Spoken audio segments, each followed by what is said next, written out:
and the warmest with which I have been treated since the very start of my stay in this beautiful country. I would also like to thank you, RIS, for the opportunity to speak today and to offer some general thoughts into both the importance of South-South and triangular cooperation, as well as the significance of the Buenos Aires Plan of Action 40 years later. We have to remember that 40 years ago, 138 countries came together to agree on a plan to share technical knowledge and enhance cooperation amongst developing countries. Throughout their goals was a desire to expedite and streamline development through shared knowledge, technology transfer, and joined up efforts to strengthen sustainable development. That's precisely the purpose of the Delhi process, to explore new avenues and challenges of South-South and triangular cooperation 40 years later in a very different political, social, and economic reality, as mentioned by previous speakers. At its core, the Buenos Aires Plan of Action was and remains an acknowledgement that achieving the well-being of humanity requires us to look beyond sectors or borders and to find common shared solutions. The second high-level conference on South-South cooperation, set to take place, as already mentioned, in March to mark the 40th anniversary of BAPA, is a critical moment to reflect and reinvigorate. In this, I mean that we must use this opportunity to reflect on the current status of South-South cooperation, particularly in the context of geopolitical and fiscal challenges, and to take action that helps revitalize the plan and the approach for a new era, allowing South-South and triangular cooperation to be a continued and trustworthy tool in achieving development objectives and, of course, help deliver on the 2030 Agenda and the Sustainable Development Goals. While financing much of the Sustainable Development Goals will be a burden for developing countries, the impact of the financial crisis a decade ago still lingers. Nor is this the only global financial or political challenge to development aid or direct foreign investment. Enhanced South-South and triangular cooperation that is facilitated and encouraged at all levels will enable, for sure, countries to compensate for potential setbacks.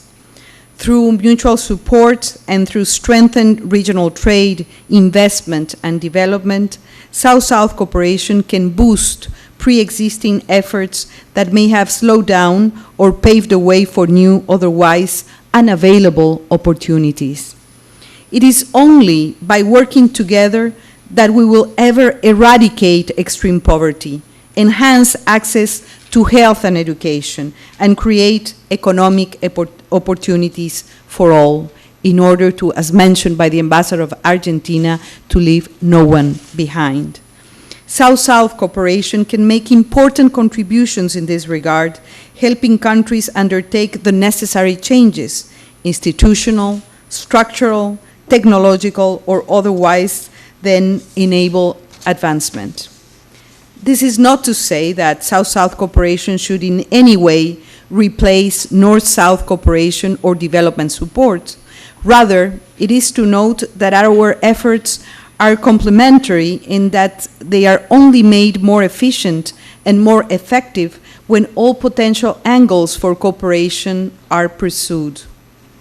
As it is, many emerging markets have themselves passed through a similar development process to the one that many low-income and least developed countries are now undergoing.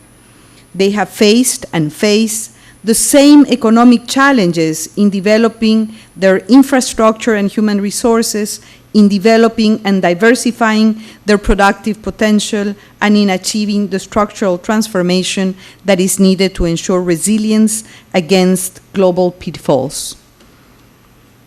Sharing lessons, experiences, technologies, and opportunities amongst our peers, therefore, only makes sense. I am pleased to say that countries such as India have emerged as leaders in this regard. An example, as already mentioned, is the India, Brazil, and South Africa Dialogue Forum, or IPSA, launched already in 2003. Focused on key areas such as energy, agriculture, transportation, and science and technology, IPSA seeks initiatives and processes that help to ensure sharing of knowledge, skills, technologies, and resources across the three partners.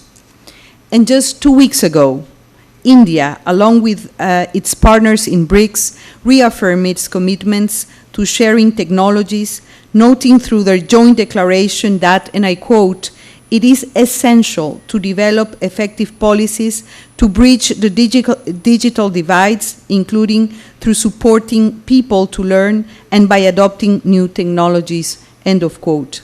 The declaration went on to emphasize that measures to ensure technology transfer must be in place. India is also a champion of the International Solar Alliance, launched last year by Prime Minister Modi and President Macron.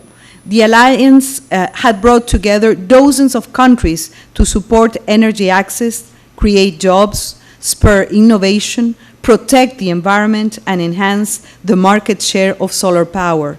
This, my friends, is the future of international cooperation. Colleagues, if we are to achieve the ambitions set out in Agenda 2030, then the aspirations of Buenos Aires and examples such as the ones I just mentioned must be continued, reinforced, and built upon. BAPA plus 40 is an opportunity to emphasize just this. We need ever stronger integration, coupled with the expansion of regional infrastructure, the building of equal South-South trading relationships, and greater regional policy coordination. As President of the UN General Assembly, I have committed to supporting the BAPA plus 40 process and will be embarking on an effort to reach out to member states and to produce a strong and meaningful outcome document by February 2019 that will boost cooperation, integration, solidarity as a means to transform lives and well-being of all. I look forward to ensuring success in Buenos Aires, and I wish you every success and a fruitful dialogue and conversation today. Thank you very much.